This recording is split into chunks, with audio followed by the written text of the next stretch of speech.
In today's lesson we'll solve 5 factorial divided by 4 factorial. And maybe let's start with what is even a factorial. Factorial is just a sequence of multiplying a number.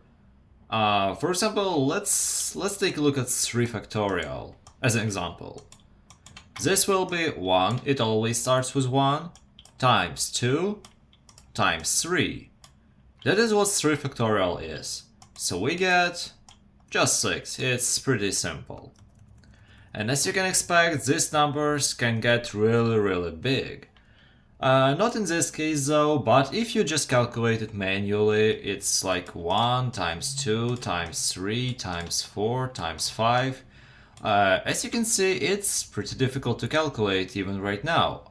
I know that it's like 6 and this is 20, and you can calculate it pretty easily, it is 120. But what if the numbers are like even bigger? This will be not really a nice decision to do. So what we actually need to do is we need to describe this 5 factorial just as we did. It is 1 times 2 times 3 times 4 and times 5.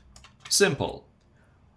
Now we divide by 4 factorial. 4 factorial is 1 times 2 times 3 times 4. And now I think you know what we're going to do. We delete 1, we erase 2, erase 3, erase 4. Because they are just multipliers and we can just delete them, like maybe not even delete them, we just simplify them. And we're left with just 5. But of course it's not 5 divided by 0 because it's impossible.